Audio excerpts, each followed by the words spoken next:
आज मैं जिस शख्सियत के बारे में आप लोगों से बात करने जा रहा हूं, उनके काम को आपने जरूर देखा होगा। उनका नाम हो सकता है मैं और आप नहीं जानते हूं, मगर उनके काम को हम ना जानते हो, उनके काम को ना देखा हो, ऐसा नहीं हो सकता। नाम बताए देता हूं पहले, जादव प्यांग मौली। उन्हीं के नाम पर एक नेशनल पार्क का नाम है मौली नेशनल पार्क, जो आसाम में है। आसाम में ही इनका मेन काम जो इन्होंने किया है, असम में ही किया है। बचपन से लेकर अभी तक इनके लगातार संघर्ष जारी हैं। पद्मश्री से सम्मानित हैं और भी वैश्विक स्तर पर अलग अलग पुरस्कार इनको मिल चुके हैं इनके काम की वजह से। इन्होंने किया क्या है उसको मैं डिटेल में बताऊंगा, मगर प्यार से लोग इन्हें फॉरेस्ट मैन बोलते हैं और इनको फॉरेस्ट मैन की उपाधि मिली कैसे, इस पर भी बताऊंगा मैं। भारत के एक पूर्व राष्ट्रपति थे जिनका नाम था डॉक्टर एपीजे अब्दुल कलाम। उन्होंने इनके काम को देखते हुए, इनके संघर्ष को देखते हुए, इन्होंने अपना पूरा जीवन पर्यावरण के लिए लगा दिया, फॉरेस्ट के लिए लगा दिया, एनवायरनमेंट के लिए लगा दिया। इन्होंने इनका नाम फॉरेस्ट मैन रख दिया और लोग इन्हें अब फॉरेस्ट मैन के नाम से बुलाते हैं।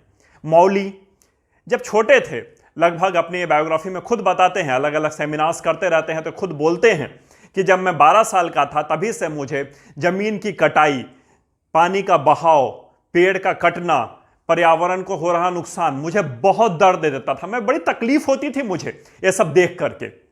इन्होंने सोच लिया था कि मुझे इस राज्य को, इस देश को, इस समाज को, इस पर्यावरण को बचाना है। आसाम में आप जानते ही होंगे बहुत बड़ी नदी है जिसका नाम है ब्रह्मपुत्र। ब्रह्मपुत्र नदी इतनी विशाल काय नदी है कि जब वो बहाव में आती है तो जमीन का बहुत बड़ा सिरा काट कर ले चली जाती है। और ये हर साल का यह ड्रामा है। जब ऐसे तो नॉर्मल एक गति से बहती रहती है, मगर जब बरसात का समय आता है तो नेपाल की तरफ से, चीन की तरफ से जब पानी का बहाव छोड़ा जाता है तो ब्रह्मपुत्र नदी में बहुत ज़्यादा पानी आ जाता है। बहुत ज़्यादा पानी आ जाने की वजह से बहुत तेज़ी से ज़मीन का कटाव शुरू हो जाता है। तो इन्होंने देखा कि यदि इसी तरह से ज़मीन कटता रहा तो उन्होंने सोचा कि असम कुछ ही वर्षों में, 30-32 साल और लगेंगे, असम खत्म हो जाएगा। या फिर जो टापू हैं छोटे छोटे जिसपे बहुत सारे जीव जंतु रहते हैं, बहुत ही सारे प्राकृतिक जीव जंतु रहते हैं, पेड़ पौधे रहते हैं, ऐसे ऐसे प्रजातियां जन्म लेती हैं उसके अंदर, वो सब खत्म हो जाएंगी। तो क्यों ना पेड़ लगाया जाए, पेड़ भी इतना कि सब कुछ बच जाए।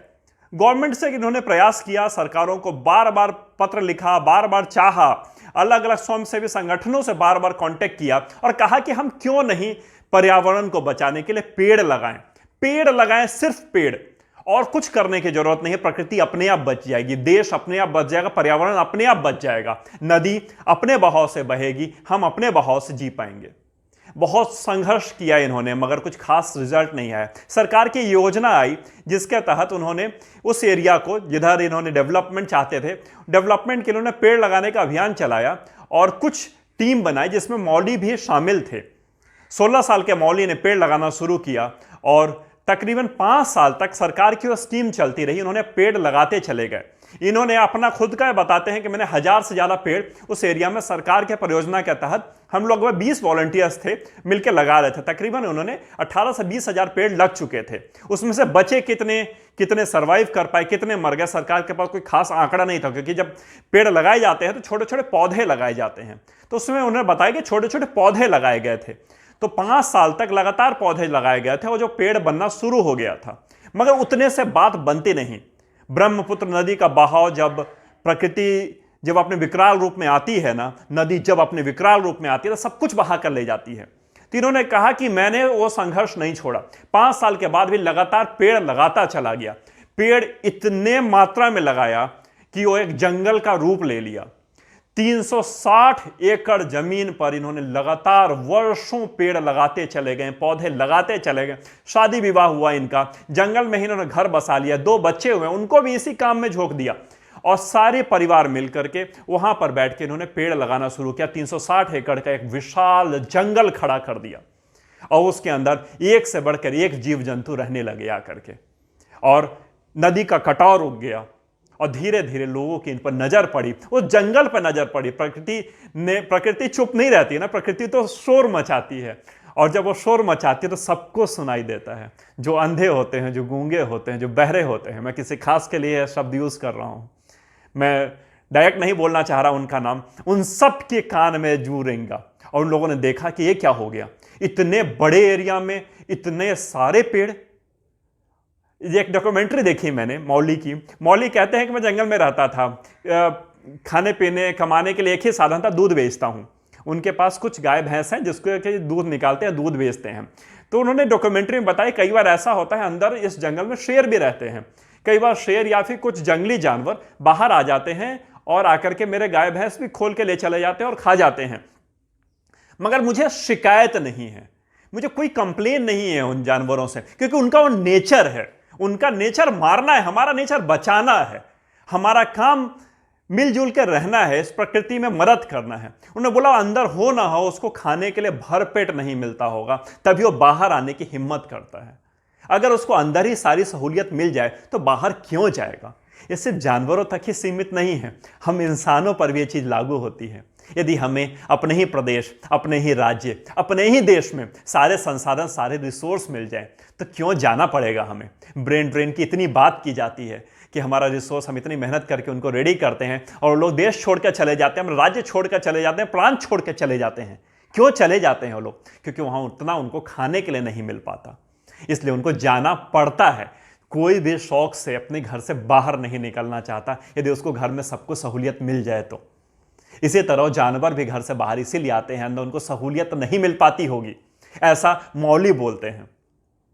और इस तरह के उन्होंने बहुत सारी उन पर डॉक्यूमेंट्रीज बनी हैं, बहुत सारे काम किए हैं। पद्मश्री तो उन्हें बहुत पहले ही मिल गया था। अलग अलग प्लेटफॉर्म्स पे, इंटरनेशनल प्लेटफॉर्म से जाकर के वो बातें करते हैं, जंगल कैसे लगता है इसको बताते हैं, अपने संघर्ष को बताते हैं, अपने तकलीफ को बताते हैं, मगर शिकायत नहीं करते। कहते हैं जो है स्वीकार्य है। हमें भी उनसे यह सीखना चाहिए, जो है स्वीकार्य है। जो कर सकता हूं वो मैं ही कर सकता हूं, जो बदल सकता हूं मैं ही बदल सकता हूं। दूसरों से उम्मीद ना तो मुझे है और ना मुझे करनी चाहिए। कुछ करना चाहते हैं तो अपने बलबूते पे करने की हिम्मत रखिए। नहीं कर सकते अपने बलबूते पे तो दूसरों से उम्मीद मत कीजिए कि काश वो मेरा वो कर दे देता। कोई नहीं देने वाला। आपको अपना भला खुद करना पड़ेगा, फिर दूसरे हो सकता है कि आपका भला करने के लिए आ जाए, मगर जब तक आप अपना भला करने के लिए नहीं उतरेंगे, दूसरे आपके भला करने के लिए कभी भी नहीं आएंगे। मौली और इनके जैसे बहुत सारे लोगों के इतने अनोखे काम हैं, इतने संघर्षपूर्ण काम हैं, इतना जीवन इन्होंने जीवन पर्यंत अपना दे दिया है प्रकृति को, समाज को बदलने के लिए, कि मगर मैं उनके नाम लेने पर उतरूं तो नाम कम पड़ जाएंगे। लगातार मैं बायोग्राफी सीरीज बना रहा हूं सिर्फ इन्हीं लोगों को याद करने के लिए, इनके काम को याद करने के लिए, आपको लोगों को याद दिलाने के लिए कि भूलिएगा मत इनके संघर्षों को, इनके फेलियर से सीखिएगा और आगे बढ़ते चले जाइएगा। चलिए, उम्मीद करता हूं अच्छा लगा हो सेशन।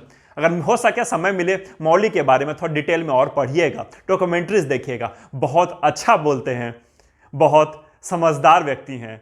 इनकी समझदारी से हमें भी समझदार बनना चाहिए। चलिए, बहुत ही जल्दी मिलता हूं नए वीडियो, नए एनर्जी के साथ। Have a great day.